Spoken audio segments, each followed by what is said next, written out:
My pleasure to be here and great to see everybody here. I think I've met most of you at one time or another. And thank you for participating. If there are any questions throughout, I guess everyone can send their questions to you, Rabbi Landa, or can they send their questions to you or post them publicly?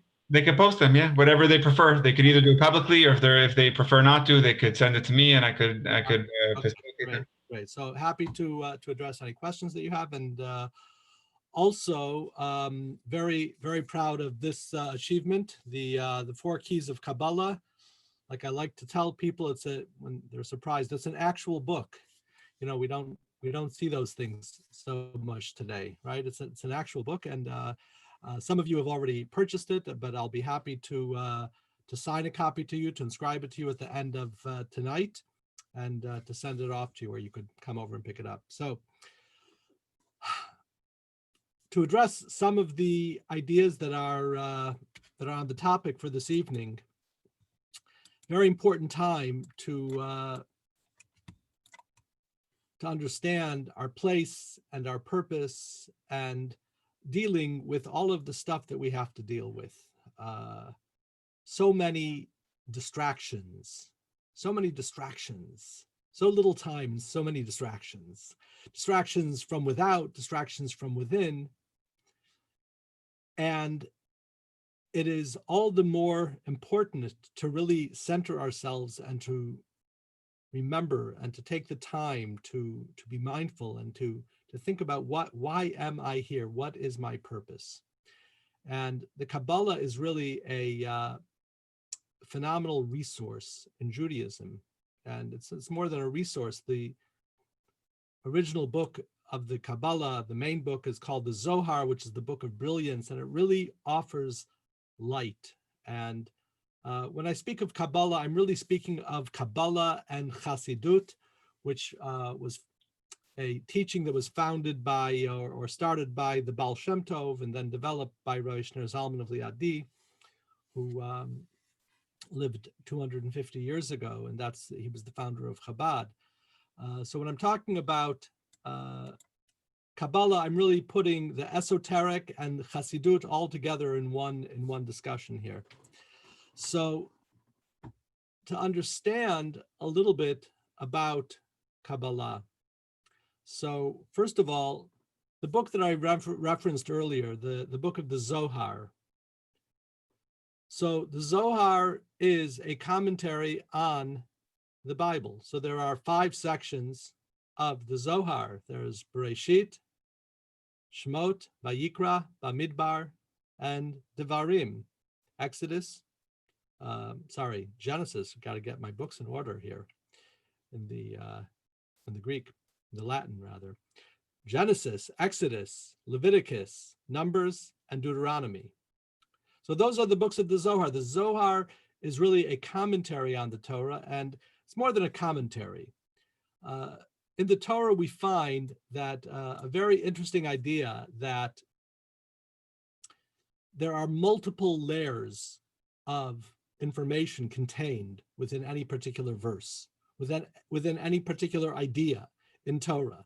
So if you take the verse, for instance, in the beginning, God created, right?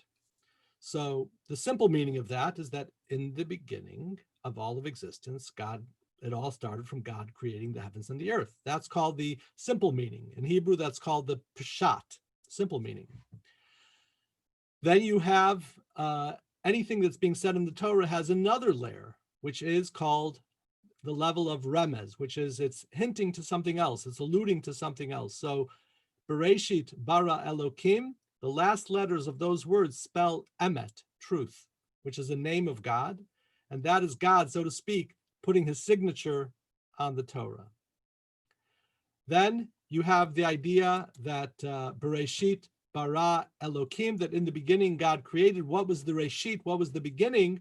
The Midrash explains homiletically, and this is a 3rd level of interpretation, that when a builder builds something, he has to go and look at his floor plan. He has to look at the blueprint. And what was the blueprint for creation, for creating the world, for creating the entire universe, space and time? There's a blueprint for that. You want to know where the blueprint is? For the entire universe. It's the Torah. So the Medrash says the Torah is the blueprint. So God actually looked in the Torah to create. That was the Reshit. The beginning was the Torah itself that God was referring to. Then Kabbalistically, Bereshit is a compound word of barashis, meaning that God created six levels, emotive levels through which creation would occur. And the Hasidic interpretation is that all of creation was for you and me, for anybody committed to God's plan to bring about the fulfillment of creation. Bereshit is two beginnings, the beginning of the human committed to the process and the process itself, which is called Torah. So I just took the first few words of Torah and gave you just a few interpretations, right, on these four different levels. But I want to share an idea with you, and that is that, because sometimes we look at this and we say, oh yeah, sure, the rabbis have a great imagination. But if I asked you, I will ask you, why did you join this class tonight? Simple question. Right? Why did you join this class tonight? You can go ahead and unmute yourself and call it out, or you can put it in the chat. I've always, I've been studying Tanya for the last, I guess, about 4 years, and I really love it. When I was searching before I came back to my Judaism, when I was in my 20s, I'm in my 60s now, I was reading a lot of theosophy. I guess I like the idea of theosophy with the hidden meanings. Sure. In sacred texts, and I loved metaphysics. And so when I came back to Judaism later in my life and I discovered Tanya, it was a perfect fit. Right. So you came via theosophy to a certain degree to a deeper understanding of Judaism. Yes. Coming to appreciate Kabbalah, and this is a class on Kabbalah, so you're here. I'm here. Okay. A lot of times people come because of the refreshments. Now in the Zoom time, that's no longer the reason.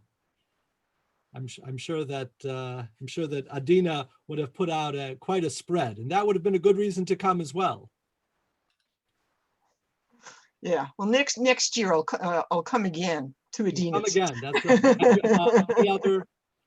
Any other reason why somebody may have come? Well, let me just. Okay, here we go. Let me find the chat link. Yeah, Rabbi Rice, in the chat, I see some beautiful comments explaining from Gail and Isabel. Okay, nice. So a simpler view of what Kabbalah is about.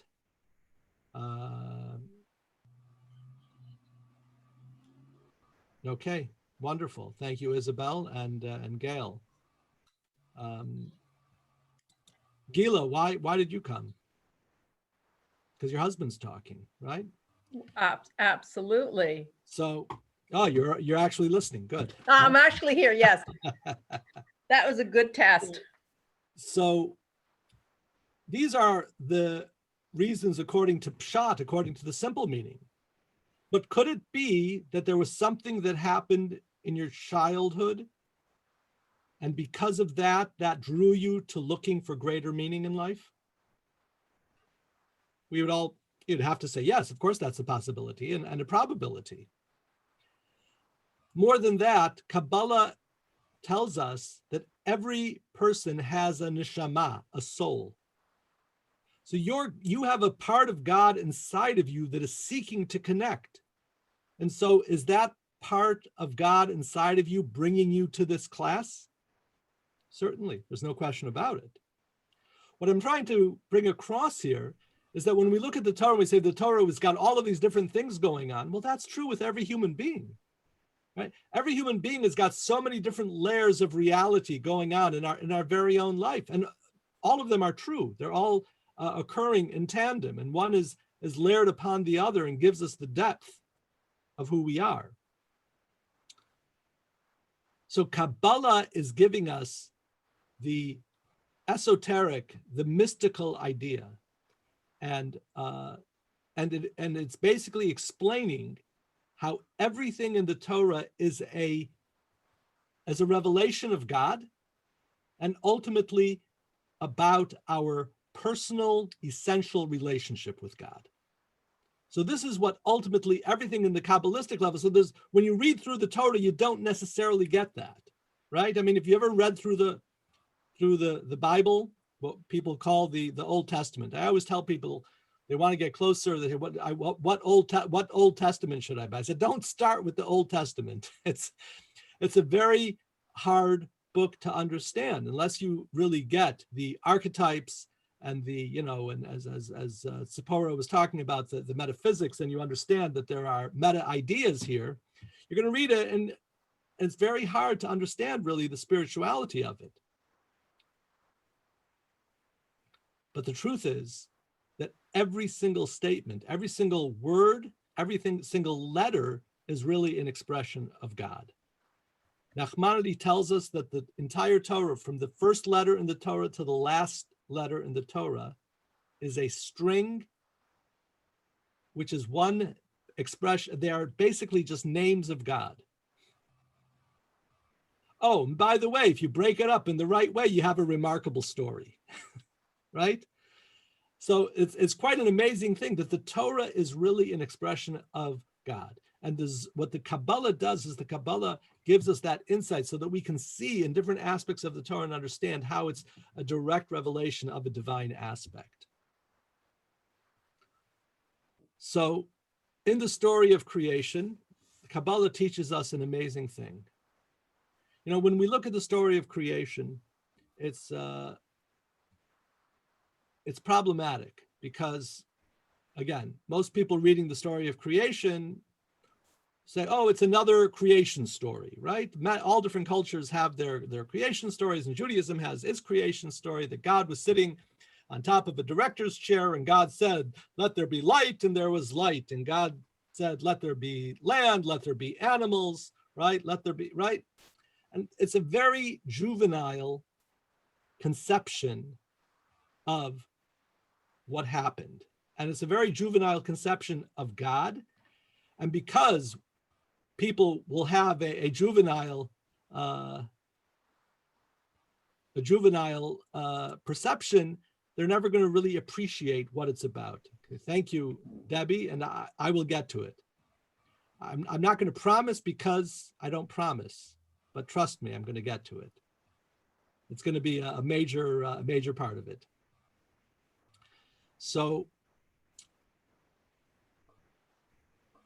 when you read the story and creation, what the Kabbalah explains to us is that the letters themselves are actually a divine code behind existence.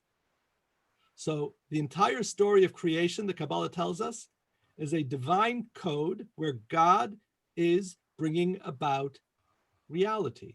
So if you think about a computer code that brings the screen in front of you is based on a code, right? It's a whole string of characters and commands, right? That brings about, we don't have to go into that, right? But we know, we take it on faith that what we're looking at, what each of us is looking at right now is a program based on a bunch of letters strung together in ways that are beyond us, right?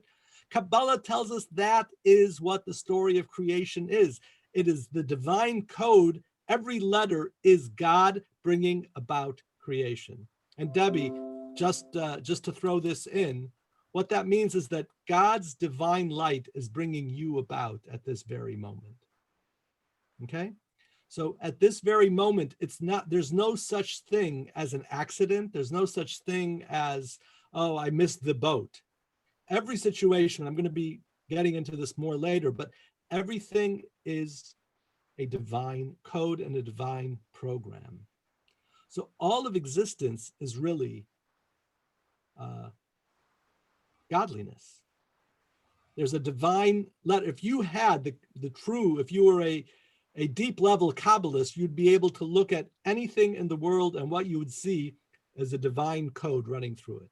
Kind of like the Matrix. If you saw that, where, Lahavdil, what was his name? Neo, where Neo had the revelation and all of a sudden he saw everything was just code, right? Well, Kabbalah tells us that's actually exactly what's happening here. Everything is a divine code, except it's not reality. That is the reality of the universe. So now I'm going to read to you a little bit from the 4 keys of Kabbalah. So Kabbalah key number 1, you see there's 4 keys here, right? So Kabbalah key number 1 in short, although in the book, of course, I lay it out in greater detail, but the basic idea of Kabbalah key number 1, I should ask, some of you have the book, you probably read it. Anybody remember Kabbalah key number 1? Kabbalah key number 1, I shouldn't put anyone on the spot. I'm sure you remember it, you're just humble. Kabbalah key number 1 is that anything and everything that exists due to the divine letters, the divine infinite light of God that is bringing it about at every moment. So if God would withdraw his infinite light from existence, it would simply stop existing. There would not be a destruction. It would be, so to speak, deleted. It would stop existing altogether. So everything is divine light. So imagine a human being has even a stronger force, because a human being, in addition to the fact that their body is made up of this, of the divine light creating the body, we are endowed with a special spirit of the divine called our soul. So the human being is given this neshama, the soul, which is called a part of God from above, mamish, truly. So it is truly a part of God from above that is within us. So imagine you would wake up in the morning and your reality would be that there is part of God inside of me. There's the reality of God is inside of me in my soul. Everything will be great. Everything will be phenomenal. I have part of God inside of me. You look at another person and you realize there's a part of God inside of them.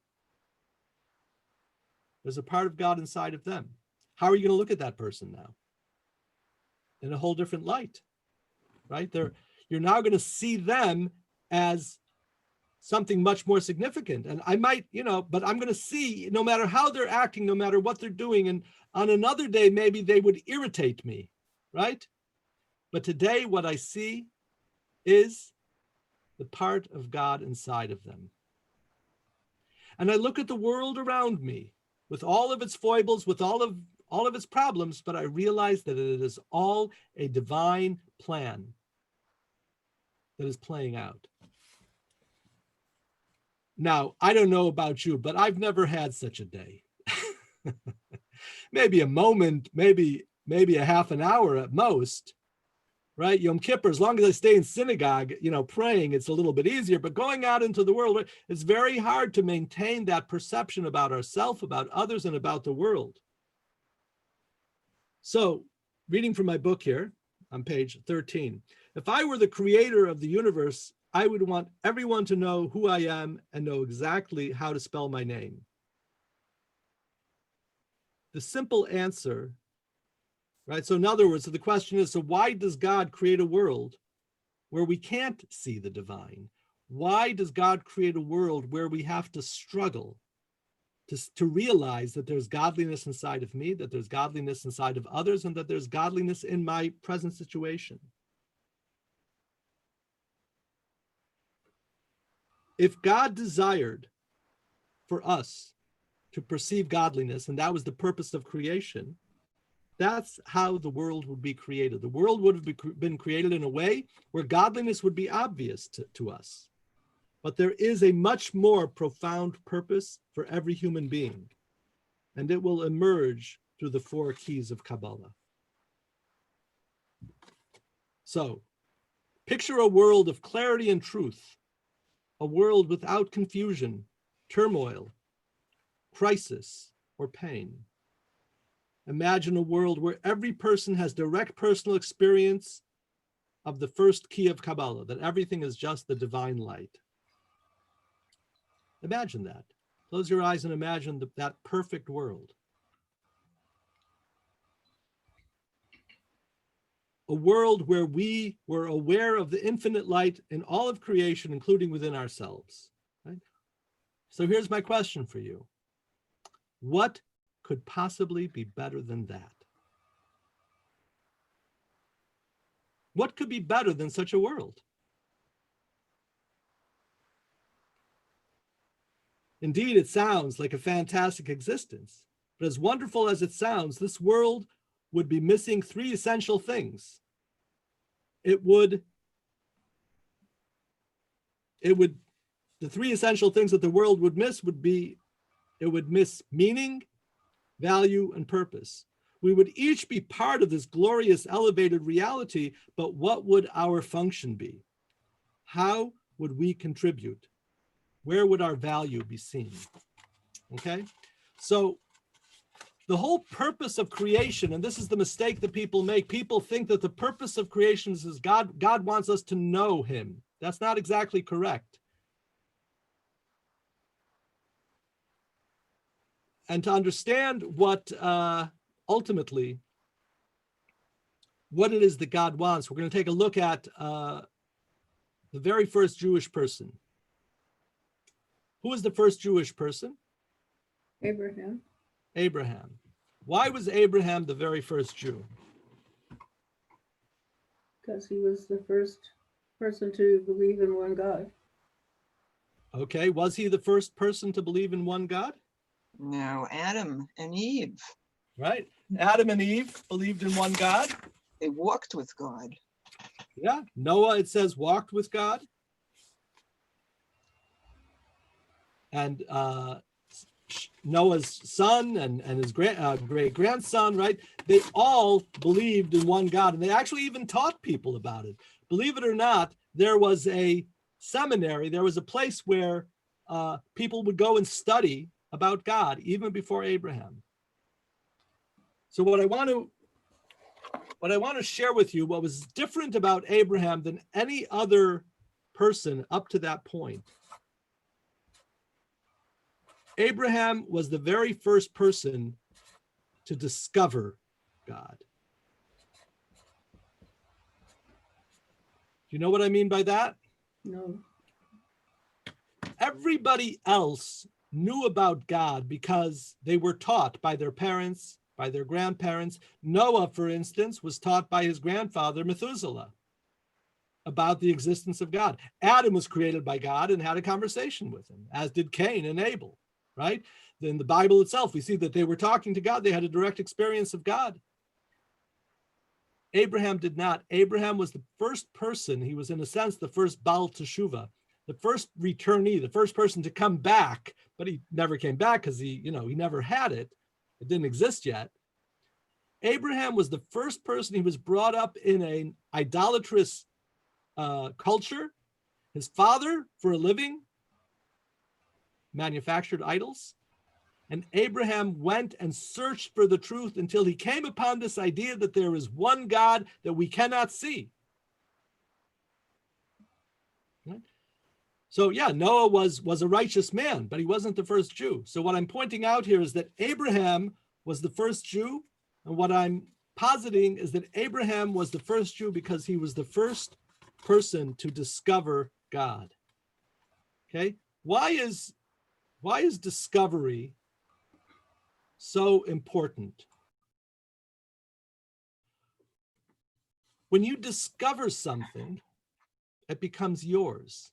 Go ahead. Oh, I'm sorry for interrupting. Because it puts the onus on the person. it puts the onus on the person, and it also, what happens once you discover is it gives the person ownership. So you could have a teacher, for example, that teaches you everything very clearly and lays everything out in the most lucid fashion. Then you could have a teacher who holds back and doesn't teach you certain things because they want you to find it on your own. Teaching through discovery is the most significant way to teach. Because when you discover, and just, something that we use the word discover, but what discover means is that discover, right? Something is concealed. Something is eludes us. It's covered. We can't understand it. We can't get it. We can't see it, right? Discovery means that we uncover it. And when you uncover it, when you discover something, it becomes yours. You have ownership. So what would be better than a world where godliness is revealed? Is a world where godliness has to be discovered, where God has to be found. And so Abraham, the very first person to find God, was the very first Jew, setting forth this path of discovery for all generations. This is what Judaism is all about, finding God in the world. But discovery is a beautiful thing, but what is a necessary ingredient of discovery? Tell me the two, well, there might be more, maybe you'll come up with more. What are the ingredients of discovery? What do you have to have in order to discover something? Well, you have to be looking, you have to be curious, you have to question things. Right, curiosity, very good. You have to be searching and seeking. But one thing that people forget about in order to have discovery, and really I think it's the most meaningful thing, in order to have discovery, you must have concealment. You must have concealment. I'm making a case here for the difficulty that we go through in life, and finding God within ourselves, finding God within others, and finding God within the world is actually the greatest gift that God gave us. Because the only way to discover something is for it to be hidden from us. If you were playing a game of hide and seek, ever play a game of hide and seek and nobody's hiding? Oh, there you are. There you are, right? There's nothing to that. There's no game, right? There's no fun in that. But it's more than fun, of course. We're talking here about deep personal meaning. The deep personal meaning that we get in life is only because we have to find it. And if we did not have to find it, it would not have that meaning. It's the only pathway to meaning, is for us to find it. Abraham found God. In fact, his son Isaac had to find God as well in his own way. And Jacob, the three patriarchs and the matriarchs, each of them had to find God in their own way. So each and every one of us is put into a scenario, into a situation that we must on our own find God. This is not a detour. This is not a distraction from the purpose. This is the purpose. The entire purpose of creation is for us to for God not to be apparent. And we need to find this divinity. We need to find the infinite light in everything that we do. So, for example, I have here a glass of water. Do you see the godliness in that? You don't see the godliness, eh? Well, you have to use your imagination. So one of the things that the Kabbalah teaches us is to look at things in a different way. So as I said before, everything that exists has within it a spark of God. So this water actually has godliness inside of it. Would you believe that there is a formula, there's a Kabbalistic formula that was created to reveal the divine essence within this water? I'm going to share that formula with you. What it says is that you, the very essence of God, have come down into the world to bring every single thing about through your word. That you, God, are in this water, and you have brought this water about through your word, bidevaro. So here's the Kabbalistic formula. You ready? It goes like this. Baruch atah Adonai Eloheinu melech haolam shehakol nihiyah bidvaro.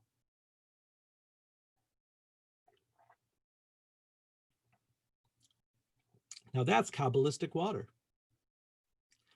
That's how we elevate the water, that we realize that there's godliness inside of it. This is why we recite a blessing over food, to be aware that there's godliness here.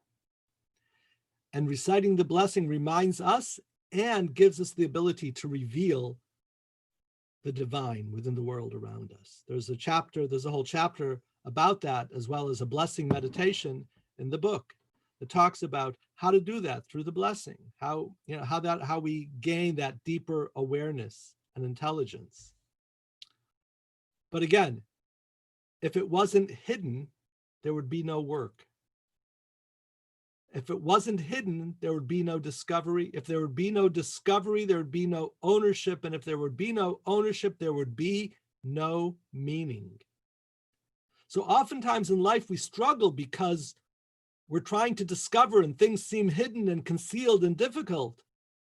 Don't be put off by that. That's exactly what we need to work through to find the divine within, to find the infinite within everything in our life, starting with our very own self and then the world around us.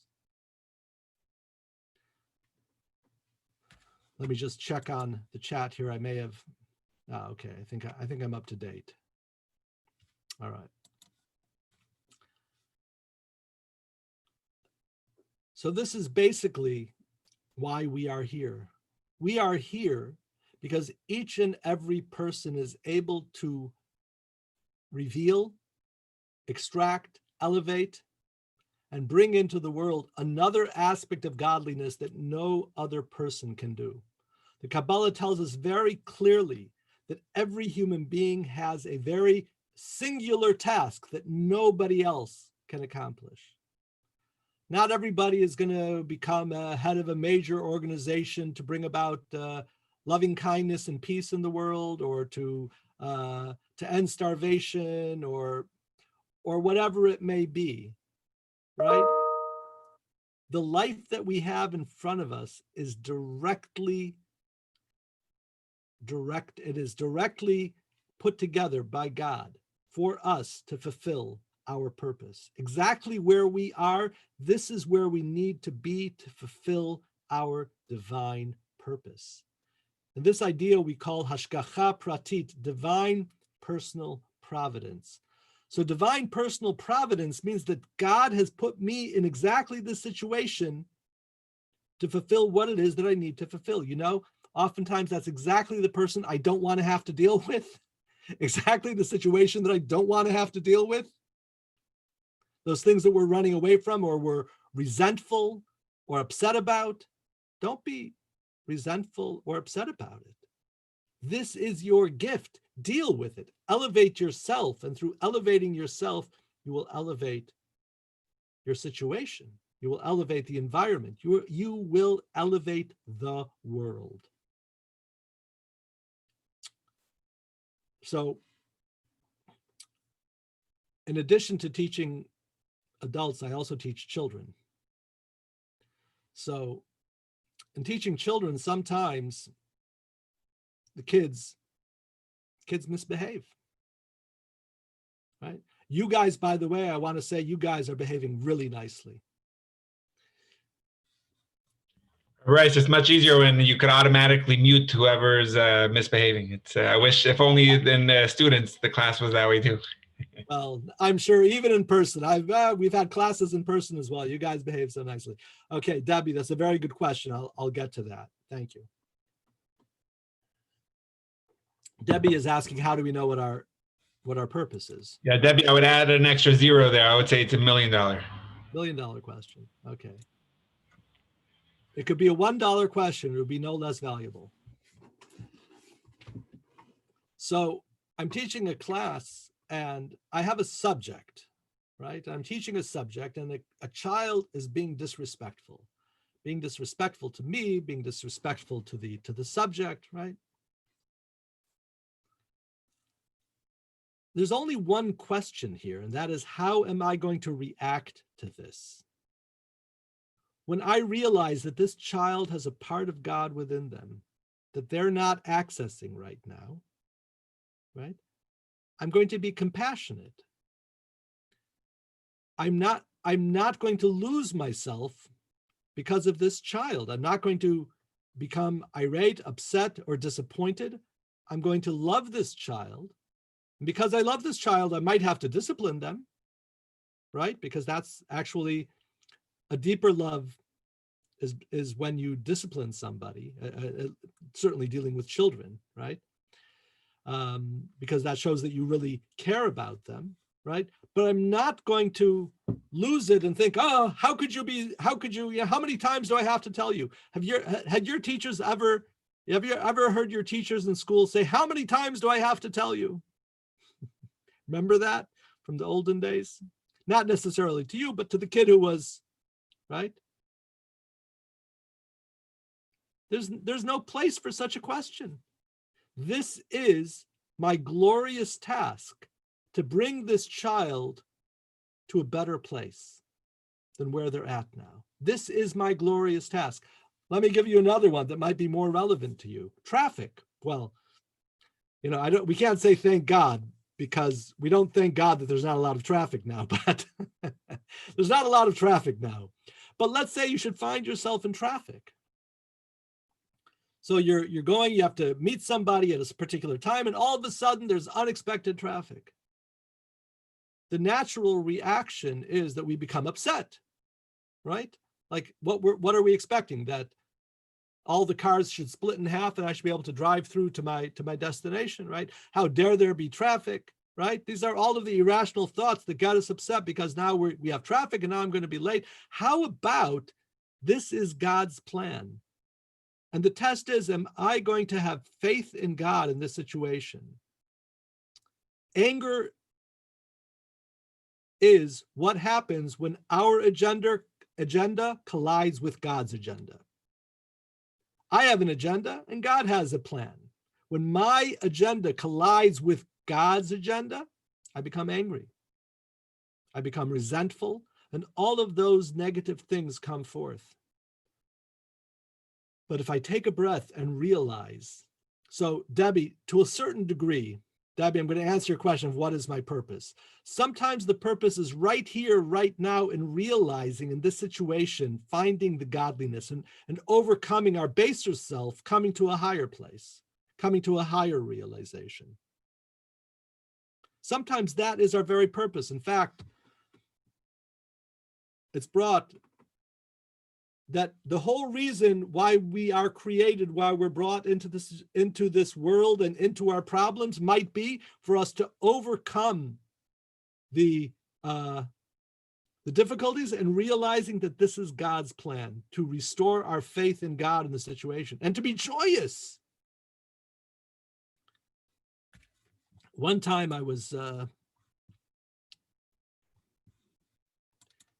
so this purpose that I'm talking about can change from minute to minute, right? So it's the purpose that's laid out in the Torah of how we are meant to conduct ourselves, of how we're meant to lead our life.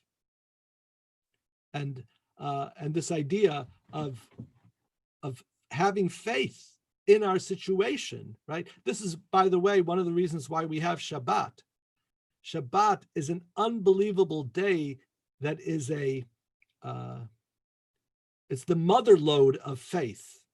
And God gives us this day because it gives us a reservoir of faith to be able to deal with the other 6 days through drawing on this reservoir by way of example. And every single mitzvah is another way to bring us to this powerful connection to God. But the powerful connection to God is not automatic. On the contrary, it has to be through our work. And yeah, it changes every day. It could change every 10 minutes, every 5 minutes. In fact,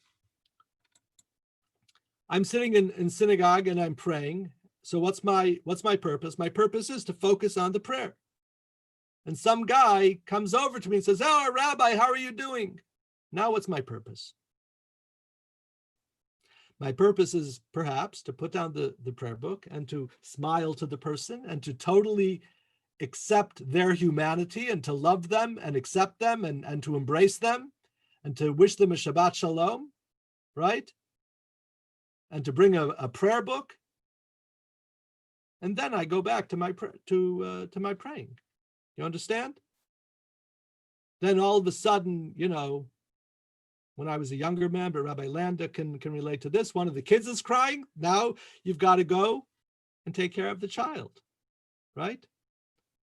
Of utmost important, paramount purpose in life, right? If a child is crying, then everything else stops and takes care. You go and take care and see what the situation is, right? Right, so nowadays, they make the babies actually with a button. You can also mute them.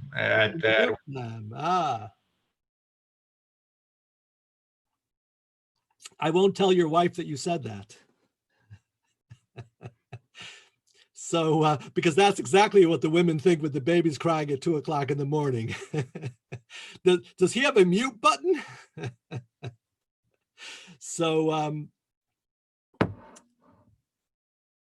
So our purpose in overcoming our limitations is a glorious purpose, and it's there every single moment. The most difficult things in life that we have to deal with, and we shouldn't have to deal with anything tremendously difficult. We shouldn't deal with any tragedies, God forbid. But even if a person has to deal with something on that level, if a tragedy happens, if God forbid a loved one dies, are you supposed to be happy? Of course not. You're supposed to be sad. You're supposed to mourn. You're supposed to feel that in a very deep way. But eventually you come back and restore your happiness in life, right? So I'm not saying here there's not a Panglossian idea that, oh, just always be happy. This is God's path. This is God's plan. No, sometimes in God's plan, we are meant to be sad about something and to be broken about something, but then we bring ourselves out. I mean, the Jewish ideal, if we are even if we're trying to fix something in our own self, and we have to realize that I made a bad mistake, right? We have to be so happy and joyous that we have this opportunity, and broken that I have to fix it. So all things come together. Life is very complex, a lot of nuances. So I was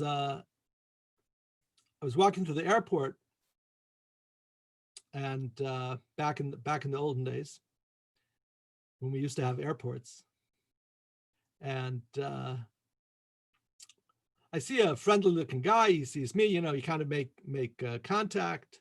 Again, this was back in the olden days before masks and all of that. And I said, "Hey, how you doing?" And he said to me 2 words that gave me such a boost. He said to me, and you probably heard this before from people, right? He said, "Never better.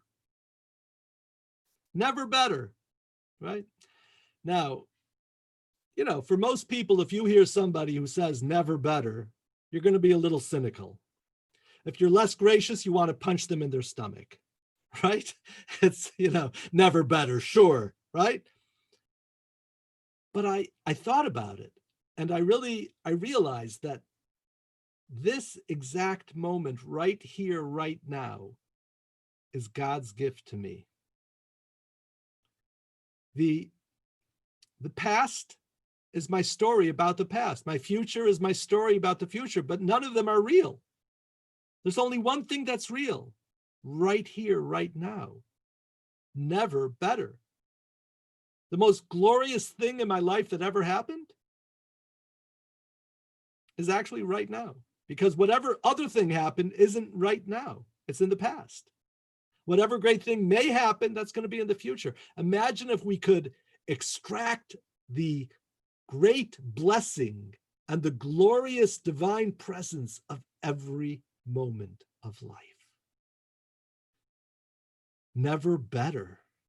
this moment right here. I mean, even when I'm praying, sometimes my mind will wander. What? Do you imagine that? Has your mind ever wandered while you pray? Well, my mind has wandered while I pray as well.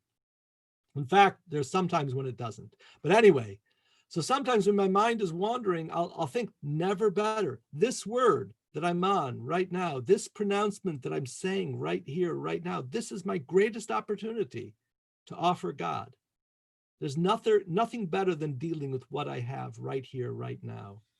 It is now, the thing about this is I want to make it clear, this takes work, this takes focus, this takes study, and it takes a bit of meditation. And every single mitzvah in Judaism was given to us to help us realize this in our life. So that's a little bit about the 4 keys of Kabbalah. Let's see, did I miss some chatting here? I'm going to go, it's a new Zoom model baby.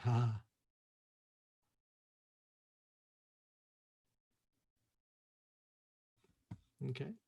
Well, the absolute purpose is the realization of God in this moment, I would say. In the language of Hasidic philosophy, it's making this world into a home for God.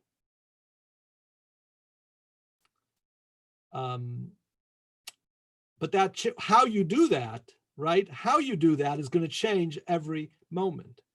But there's nothing outside of that, right? So even, for instance, if I'm going to go exercise, so exercise is part of my service of God. Eating is part of my service of God.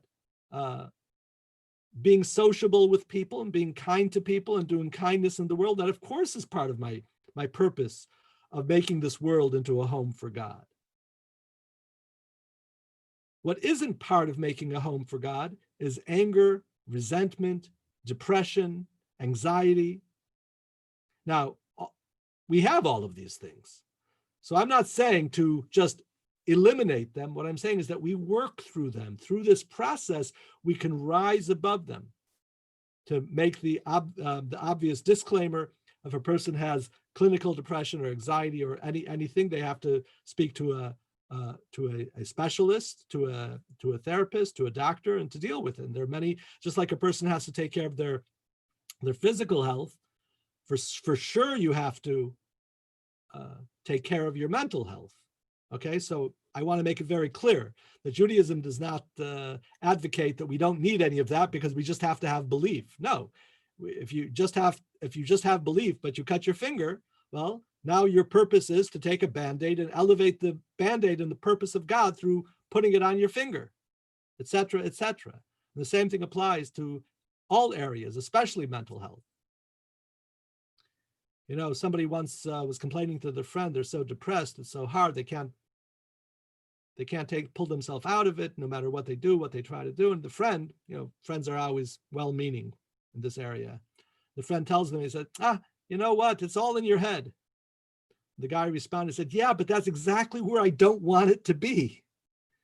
So certainly, we all have levels of depression. We all have levels of anxiety, of resentment, of anger, right?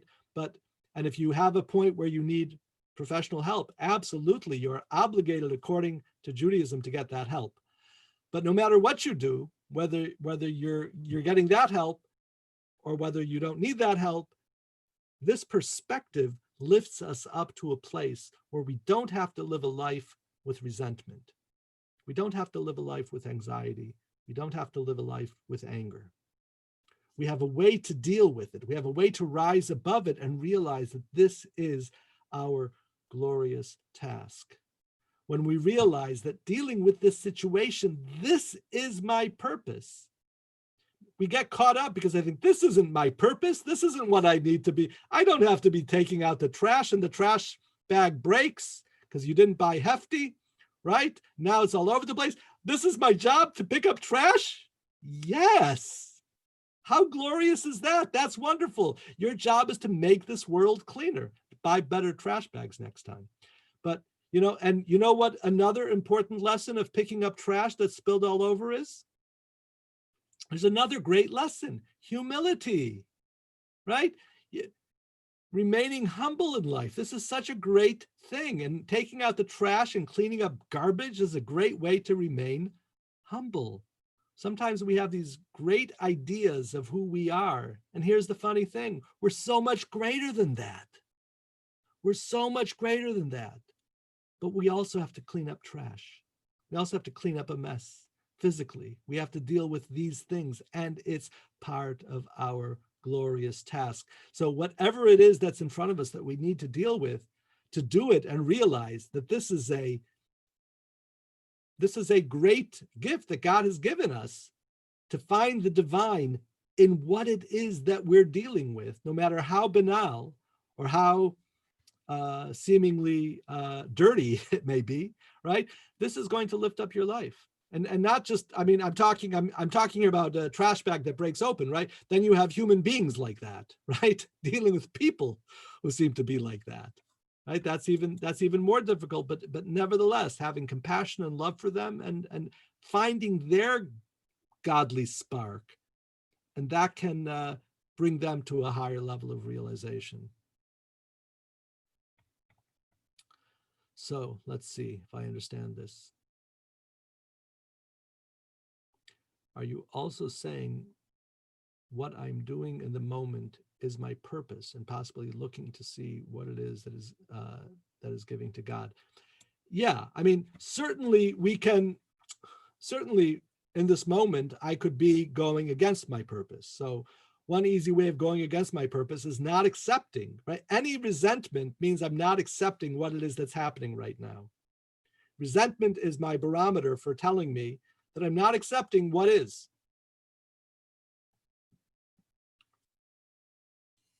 Who has resentment? I know some of you have resentment. No, we all carry resentment, right? It's how did he know, right? It's some people don't. Some people are fortunate that they've been able to get that out of their system. But we all get it out of our system on a daily level through this work, through the 4 keys of Kabbalah. It helps focus us and keep us mindful so that we can lift ourselves up to a higher level of being.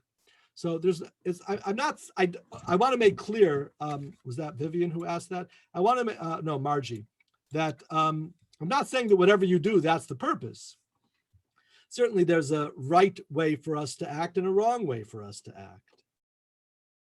And then there'll be a retest. If we did the wrong way, there'll be a retest in life. They come up so frequently, right? What was it that Bart Simpson said, why is it that the things that keep happening to stupid people keep happening to me? So That was Homer. Homer, sorry, not Bart. I'm sorry, I don't really know who these people are, but I read the quote someplace. I thought it was great. So Homer, thank you for the correction. Did I get that right in the book? Uh-oh. So Yeah, you got it right in the book. Why do the things that keep happening to stupid people keep happening to me, right? Why do I keep getting the same test over and over again? Well, because we need to be passing the test, right? And again, oftentimes the main thing that we need to learn is faith and humility. The whole world, our whole life is really humble university. Not humble because we're lowly, but humble because through humility, we let in the infinite light. When we put ourselves aside, when we put our egos aside, we allow the infinite light to come in. As they say in Alcoholics Anonymous, ego is edging God out. Well, I don't know, is that from Theosophy? No, I think that's AA. So that's a little bit about our purpose, a little bit about the Kabbalistic perspective, that it's all the divine light, and the divine light is concealed in everything and within ourselves to allow us to discover the divine in ourselves and in the world. And thereby we become owners and we gain our meaning in life.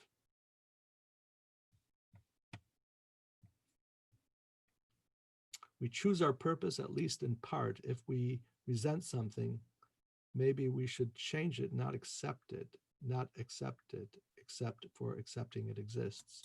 I don't know. I'd have to think about that, Adrian. I can't think of any resentment that is that is helpful for us. Maybe I have to be more creative in my thinking about resentment. I think resentment is always a sign that something is not right in the way that we're looking at things. Accepting life on life's terms, right? Accepting life on God's terms would be our slight modification of that. But Well, I don't think we should accept injustice. I think we should resent it. injustice done to us? Or anyone. Let me make it clear. If somebody is unjust to me,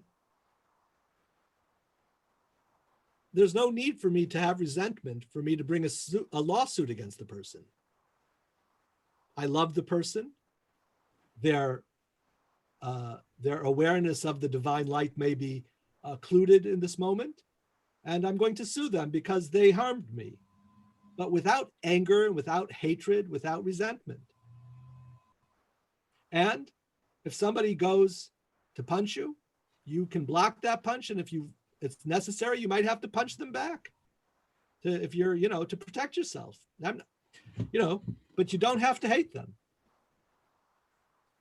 You can be in situations where you realize that people are going through tremendous pain and great concealment of the divine light, and they are in a very bad place. And now they're dealing with me and trying to dump that on me. So I don't need to deal with injustice through hatred and resentment. I think that's one way you know it is injustice. Because you hate it? Because it triggers emotions in you that maybe are not positive. So a person ran through a yellow light, a yellow red light, and almost, ran into my car. I'm automatically going to judge that person and look, I can't believe they did that, right? They could have had a person in their car that they were rushing to the hospital and trying to, to deal with their life in the best way that they could. And, listen, this is I think we have a different way of looking at it. This is an old debate of ours, isn't it, Adrian? But I think you don't have to resent people or resent, if one believes that there's a divine plan playing out here. If I see somebody, right, there are Jewish people and people of all religions who one of their greatest thrills is to be able to judge other people that aren't doing the right way and doing the right thing. This is like, it almost seems like that's like what you get that judgment with your membership card. In Chabad, we don't see the world this way. There are people who see the world in a different way. Well, And, there's we can judgment and disagree with resentment are people. different. What? Judgment and resentment are not the same thing. Yeah, I would like to see you have resentment without judging the person. Resentment assumes that there is a judgment. If there's no judgment, if you have no judgment of that person, there's not going to be any resentment. I guess I believe in judgment. Me too. That's what I was saying. Yeah, That's what I was saying. because I think there's differences between things. It's okay to know the difference and to discern it. All right. So here we're drawing on the most horrible things that could possibly happen to us. And that's, I guess, going to be the test of what we're saying, right? Okay. So I want to make it clear, number one. So first of all, before I make it clear, let me skirt the issue. This can apply to so many areas in our life. Most real things that we have to deal with, okay? Now, if I say somebody has, let's just stick it with somebody comes and punches me, okay? Let's just keep it a little parv, a little bit easier to deal with. Someone comes and punches me, okay? I haven't been punched in a long, long time. But nevertheless, let's say somebody punches me. Well, I have some real troubling news for you all. I speak about this in my book, and maybe that's going to make you not want to buy it. But full disclosure, I quote Rabbi Shneor Zalman of Liadi, who quotes the Baal Shem Tov, and he says like this. Okay, but before I say that, if someone comes to punch you, first of all, should you try to block it? Yes or no? Of course. Of course you try to block it. Should you try to sidestep it? Of course. Should you try to, right? But you didn't see it coming, right? He, he blindsided you, and he just sucker punched you, right? Okay. Oh, well. So this is what the Alter Rebbe says. And I'm going to share this with you because if you can, and I will tell you, I have applied this in my life very heavily with some very personal, difficult, some of the most personal, difficult areas of my life. This is what got me through. So Rabbi Shneor Zalman said that if someone comes and punches you, you need to understand one thing, that in God's plan, you were meant to get that punch. Now, the person who punched you made a wrong decision. They went against God's plan, and obviously whatever God is going to do for them because they made that decision is going to be God's plan as well. But if somebody punches me, and this is in dealing, like even sometimes dealing with very difficult students in class, I've had very difficult students, and I use this in other even much more difficult areas of my life where I realize that what I'm going through here, this is what I need to be going through. The fact that that person did it, that was their bad decision to be the purveyor of God's, shall we say, slap. So they were the purveyor of God's slap, and that's not a good thing to be. You don't want to be the purveyor of God's punishment. And that's their bad choice. But as far as I'm concerned, I know that if I believe in divine providence, and I actually have that in my, I don't know how long we're going to go on over here, but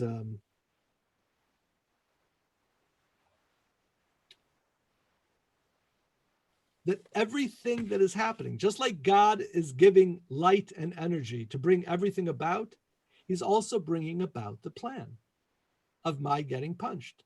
That doesn't mean that I don't defend myself. That doesn't mean that I don't prosecute the person. But what it means is that this is God's plan. Now I have to deal with it. But if I just think that that person did it and there's no rhyme and no reason, right? Well, then it was just an anomaly, right? So it might be a tough pill to swallow. I understand that.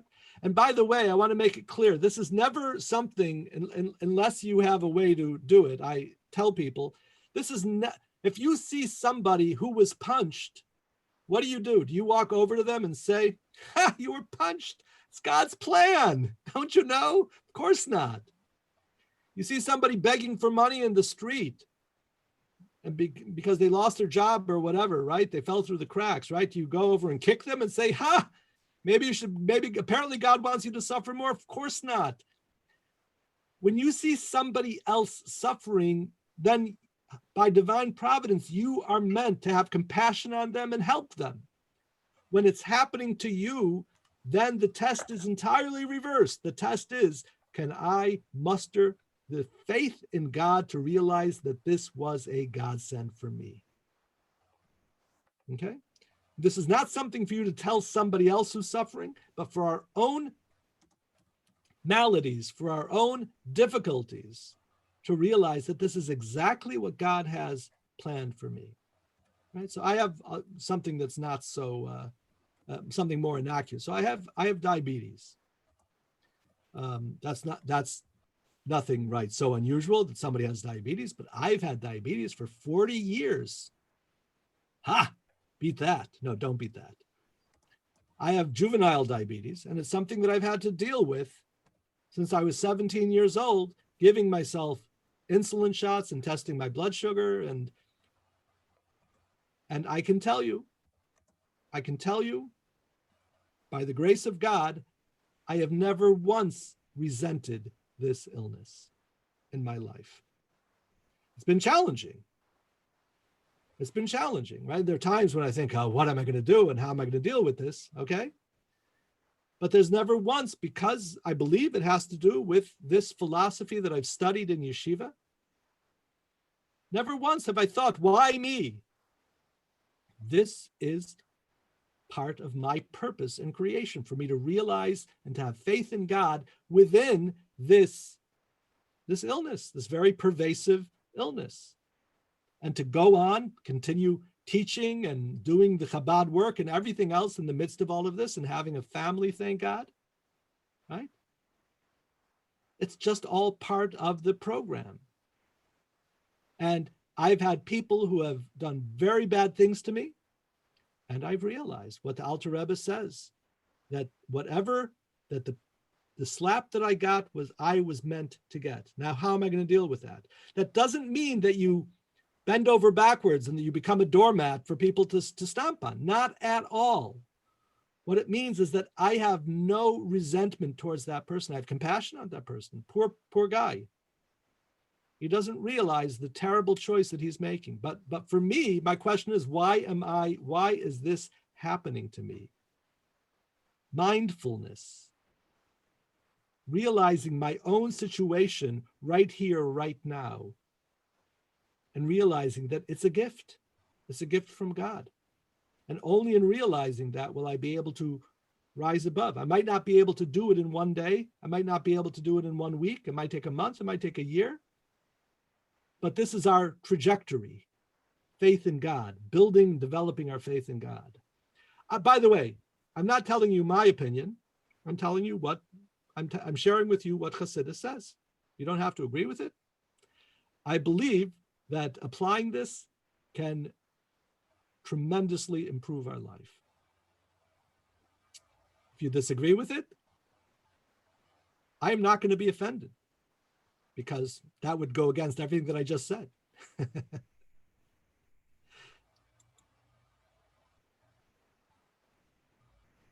So yeah, definitely motivated to action for sure.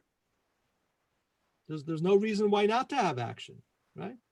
Listen, sometimes people are motivated by anger and motivated by other things, and they end up doing great and wonderful things. Sometimes people are motivated by seeming inadequacies of their youth, and they end up developing, cures to cancer or other great and wonderful things because of their ambitions. So there are reasons why all of these things happen.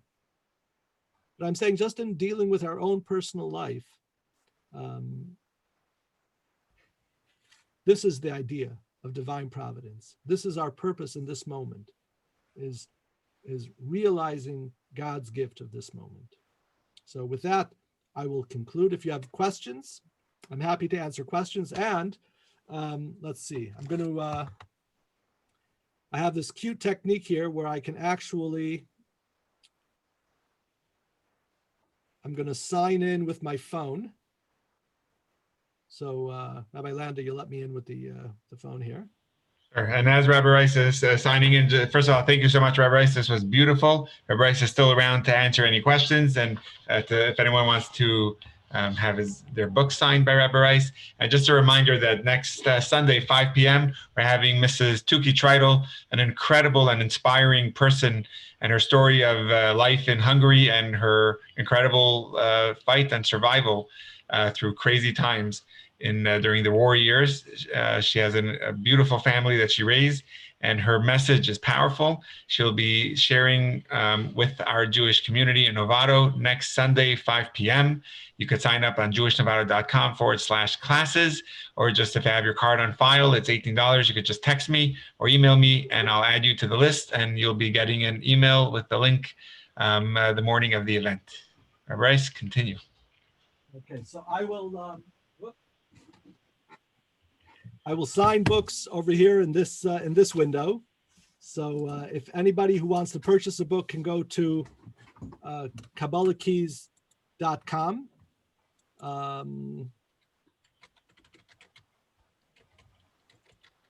And just go to purchase, and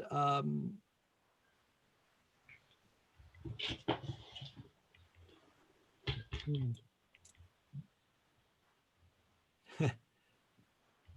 I hear what you're saying. You know what? I think in the book, many people have found that at least the feedback that I'm getting is that they've found that this is put forth in a much simpler language than what they've seen in anything else. So I can't tell you, is it simple enough for you? I mean, you can read, actually on the website, you can read the introduction and the first chapter. But I think you said you already, you purchased one. So is that,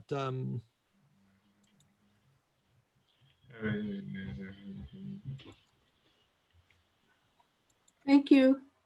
you're very welcome. And thank you. And thank you for challenging me. It's my purpose. That's your purpose in life. Adrian, I thought that was my purpose in life. We could both have the same purpose. That's Right. true. That's true. That'll make it twice as good. So, Debbie, should I inscribe the book to Debbie? I assume? All right, here we go. So this is how we do it. Get to Debbie the with no title E on page. the end, please. What? Debbie with no E on the end, please. Debbie, yeah, I see it. I see it in your title here, so it's very easy. So, yes. I would much rather have a source for all of the goodness in life and have an address and realize that all of this is coming from God, notwithstanding that, yes, the Holocaust, there's no believing Jew. There's no Jew who believes in God, who believes in this idea of God being in control of everything, that doesn't believe that the Holocaust, it was part of God, yes. And somebody getting cancer, right? Or a child not waking up in the morning. So death occurs. And just to give you maybe just a little glimpse into something deeper, every person that died in the Holocaust, what happened to their spirit? Their spirit became reinvested into the Jewish people. So yes, it's a tragedy, and we don't let God off the hook. We don't explain what God did. We can't understand what God did. There's no question about that. When somebody suffers, we don't understand the ways of God. There's no question about this. On the other hand, don't think that those people perished. Their spirits became reinvested. They gave up their life because they were Jewish, and their spirit became reinvested and reinvigorated the Jewish spirit that we still have today. So they may have died physically, but their spirit lives on. And again, that's not a way to say it's okay and we're happy about it. We're totally not okay with it. And we question God. God, how could you do such a thing? And the question is going to be much better than the answer. But this belief is that everything that's happening in my life, the existence of the universe, the entire space and time is being brought about by God. Everything happening on this pale blue planet, pale blue circle, this pale blue dot, I think is how Carl Sagan referred to it. It's also all happening based on divine providence. And yes, there are times that things happen that we cannot understand, and we pray to God, and we can't accept it. We don't have to accept it. We don't have to say, God, we're happy with what you're doing. But on the other hand, we don't say that God's not in control. It's part of the belief. And it is a hard one.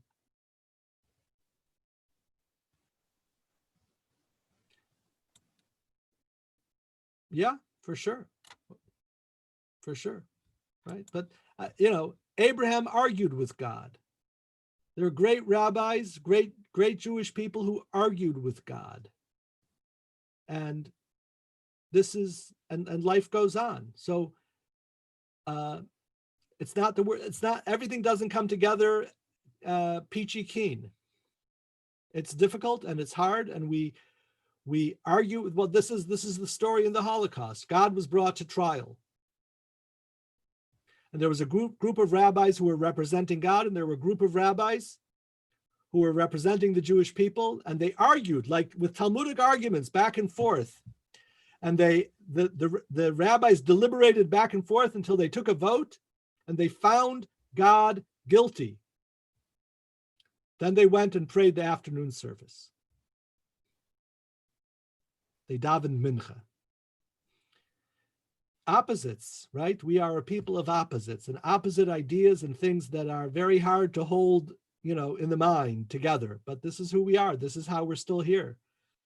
So we could focus on how could the Holocaust happen, or we could look at really something much more unbelievable, which is how on earth are the Jewish people still here and thriving?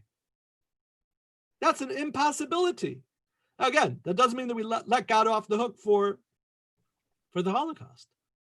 But where are we going to put our focus? And there's a time to focus on the horrors and the tragedies. But the vast majority of the time, we get to focus on the great, abundant blessings of the Jewish people and of ourselves personally.